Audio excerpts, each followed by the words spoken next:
Hello YouTubers, Victorinox fan here with another blade review. I know I'm putting these out quite quickly. As you could probably take a look, this is a Kirby Lambert design knife. But this is the Meyerco Shockwave. It's Kirby Lambert's first production collaboration.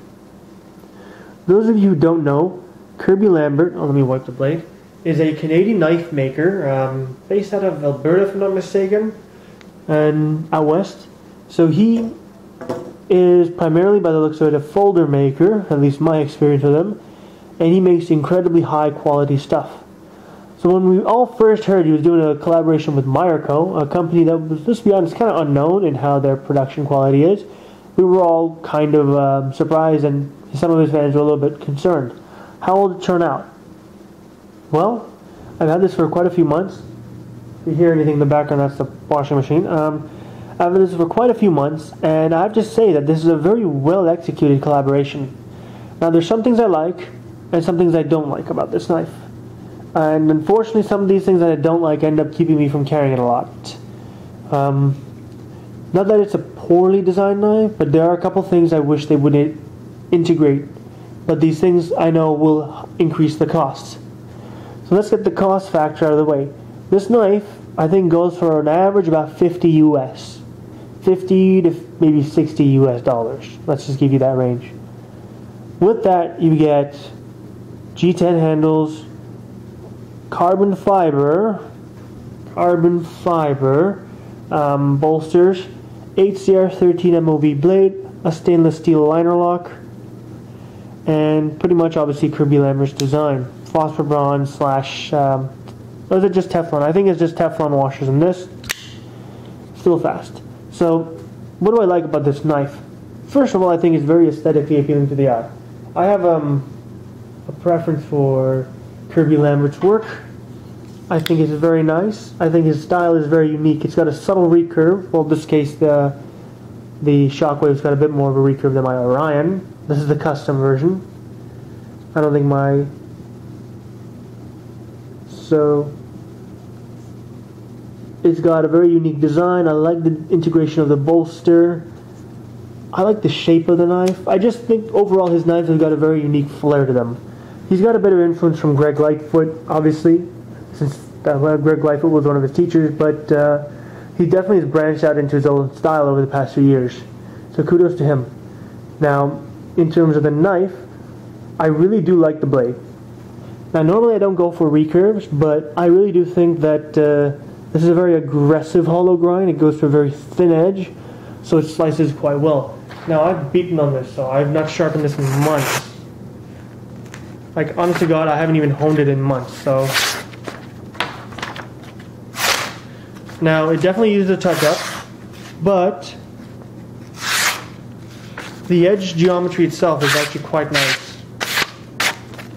So, I know I'm not doing it justice, but let's be real. I haven't sharpened this, or even... I thumped on it last by, chopping into wood. Yeah, I did that, just to test it out. And HCR13 MOV holds a decent edge, hones up really quick. I could probably just take it for 15 seconds on a extra fine rod and bring it back to quite sharp, very sharp actually. But the geometry slices well. Obviously, it is a 4mm thick stock, so if you do thick plastic, it could bind at this point. But that kind of is the deal with every thick, hollow grind. It has a swedge on top, very well done. So it comes to a medium thickness point, so thick enough to have some rigidity to it, but still thin enough to pierce. So the overall blade shape is actually kind of cool. I forgot to mention the specs. It's 3.6 inches. Overall is like 8.5 inches. He handles the rest of it. The weight is, that's one of the big things I'll get to later. It says 6.4 ounces on the website, but my scale points it closer to 6.7 ounces. So it's a big boy.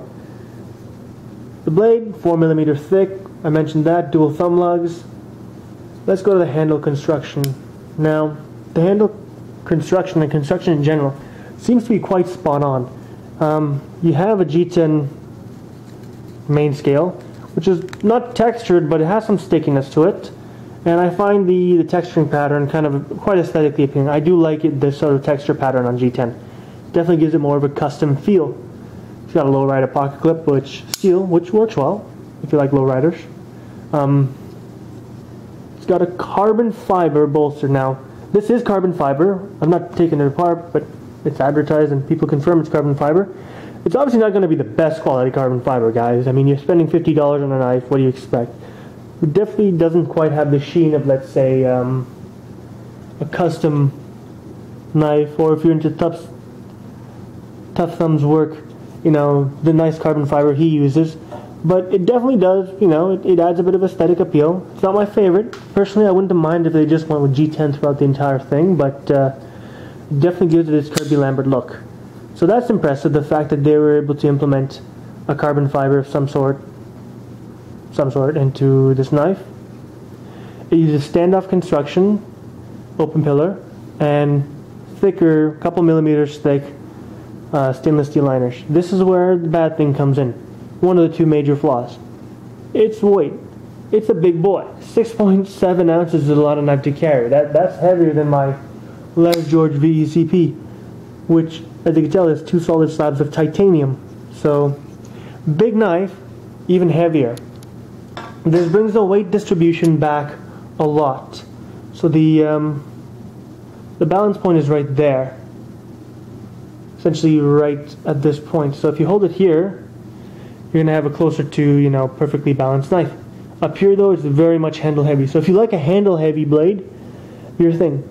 With larger knives, I prefer them closer to the main choil. Personal preference. So I wish they did mill out the liners a bit. I wouldn't mind paying a couple dollars extra for that feature. But it just made it more pocketable. That weight is the biggest reason I don't carry it. It's just a big knife. It carries heavily. It's kind of thick. So if you like big knives, then you'll be happier with this. If you like weighty knives, you'll be happy with this. It's a little bit chunky for my taste in terms of weight. Action is really smooth. The washers really facilitate for fast opening. The liner lock is quite solid. There's a tiny bit of up and down play, but that's mostly because I was doing a bit of abusive testing with it. But there is a tiny little bit of up and down play. Kind of negligible, I would say. What else is there to talk about? Right, the handle ergonomics. This is the other knock. Now, I've mentioned the build quality is quite nice at the price. I mean, your other options are knives like the Route 1, which while I find more comfortable, it's more plain a knife. It's not as aesthetically, you know, doesn't have that, you know, cool look to it. The ergonomics are not my favorite, I'll be honest with you. First of all, that clip is really fat. So there's a lot of gap there. Now, it doesn't seem like much, but when you're holding it back here, that becomes a hot spot. So I'm not too fond of that. Also, the edges aren't beveled, and since they have all these curves, that also kind of creates a bit of a hot spot. It's not the most comfortable knife in my hands. Your hands might be different. For me, I prefer, and generally knives, I don't prefer an excessive amount of, you know, curves, finger curves and that. The straighter the handle, the closer it is to my preference. Even, let's say, my custom, the Orion design, which just has that one choil, and then there's a bit of a belly swoop there, so I find that to be more comfortable. It's not bad, it's still, you know, manageable, but I can't really use this knife hard without it giving me hot spots. That's something you're going to have to decide for yourself, whether or not it bothers you or not. Overall, though, it's definitely a cool knife. It's definitely got its, you know, flair for those who like to collect lower cost knives. This is definitely a good option to look at. I think Kirby Lambert is definitely a custom knife maker to look out for. I like his designs, and I am curious to see what other collaborations he does with Meyerco in the future. Peace out, guys. Have a good one, and see you around. Just some quick eye candy. There you go. There you go.